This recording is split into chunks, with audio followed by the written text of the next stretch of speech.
You gave my life to me, set me free, set me free.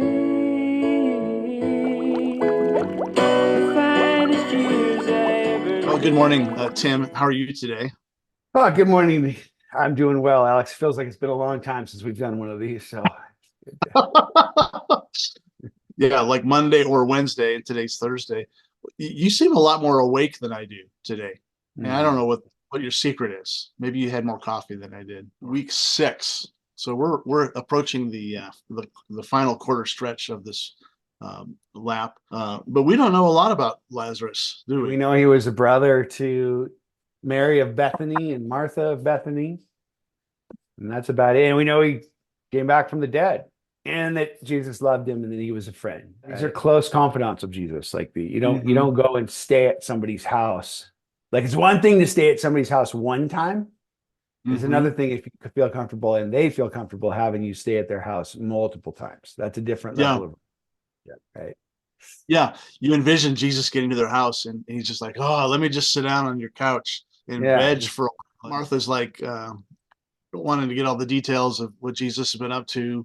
Mary's wanting to just sit next to him and listen to him. And Lazarus is like, "Guys, leave my buddy alone. Just let him chill for a while. Just you guys mhm. just go do your thing." Me and Jesus are going to watch the basketball game. He just needs to Yeah. chill or whatever. We don't really know, but it's a guy and two girls, his buddies. It's just three Mhm. siblings, and Jesus raised other people from the dead, but he didn't know them this well. Yeah. And like you said, he was his personal friend, and so that one probably maybe felt different for him. To put the context for it, Jesus has just been is just wrapping up a conversation with Martha. He rejoins with Mary or with Martha at the tomb because he's like, roll the stone away. And Martha's like, hey, Lord, it's not gonna smell good. Like, why are you doing that? And so that's where we pick up. Then Jesus said, did I not tell you that if you believe, you will see the glory of God? So they took away the stone. Then Jesus looked up and said, Father, I thank you that you have heard me. I know that you always hear me. But I said this for the benefit of the people standing here, that they may believe that you sent me. When he had said this, Jesus called in a loud voice, Lazarus, come out. The man came out, his hands and feet wrapped with strips of linen and a cloth around his face. Jesus said to them, take off the grave clothes and let him go. Therefore, many of the Jews who had come to visit Mary and had seen what Jesus did believed in him. But some of them went to the Pharisees and told them what Jesus had done. Then the chief priests and the Pharisees called a meeting of the Sanhedrin. What are we accomplishing? They asked.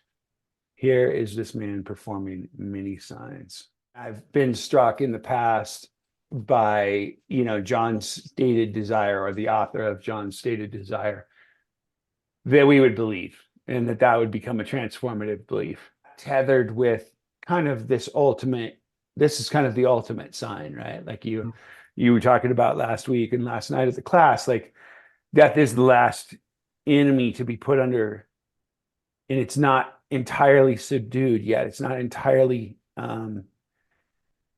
been dealt with. And yet here you see a sneak preview of the ultimate enemy not having the last word. This morning, as I was just in my quiet time, like I feel the Lord like saying, hey, don't blow by the resurrection. Like this is everything. Mm. In that it's a prequel to Jesus's resurrection. Um, and really, this is the crux point. Like, if all of this doesn't lend to that final enemy no longer having sway over our lives, I think that's what Paul's getting at when he's like, we should be pitied, because Yeah. at the core of Christianity, this is, I would say, at the very core of Christianity, Hmm. that death is not the final word. Yeah. And we can, and so out from that, we can live our lives entirely differently. Hmm. It's interesting how the idea of resurrection is always hotly contested, even by religious people. Mhm. And Paul Paul Matt, Paul plays on this when he's on trial in front of the Yeah. Sanhedrin, I'm and here because yeah, and pretty soon they're all fighting each other. And like Paul can sort of quietly sneak out of the room because they're debating on whether the resurrection is real or not. The liberal religious, the Sadducees saying there's obviously that doesn't happen, and then the more conservative fighting for their orthodoxy that it does happen. Yeah, the fundies and the progressives Yeah, at it again. imagine that still today. And interestingly, you referenced Paul in the passage in 1 Corinthians 15, and already people are starting to think the resurrection isn't real. So Jesus has resurrected. Paul's writing his letters 20, 30 years later, and there's a large faction saying that's not actually real. And so Paul has to address it. He goes, like you said, if it's not real, then you better feel sorry for us, because we're going through a lot here for a hope that won't actually take place.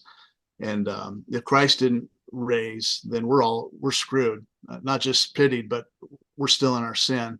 And it's funny how, I mean, the people. Partly, I wonder if Jesus waited for the 4-day gap between Lazarus's death and being resurrected, or whatever, was so that enough people knew that he really was dead, that it wasn't just we thought he died. He was so dead that there was gonna definitely be a smell when they opened that. And so the people around Mary and Martha, they believed, because they actually it was clear that Lazarus had been dead for a while. Yeah. And so they have a first person experience with a dead person coming to life. But and so they're not going to forget about that. Almost like the story you shared earlier about your son's foot being lengthened and healed. You're not going to forget that. And so these firsthand witnesses, the friends of Mary and Martha, and friends of Lazarus, who I'm sure they asked him about it later on, what happened? It was the first thing that you heard, was that the voice of Jesus?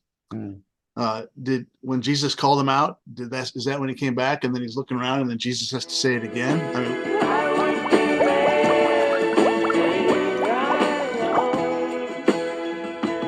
just to have you back again, just to touch you once again.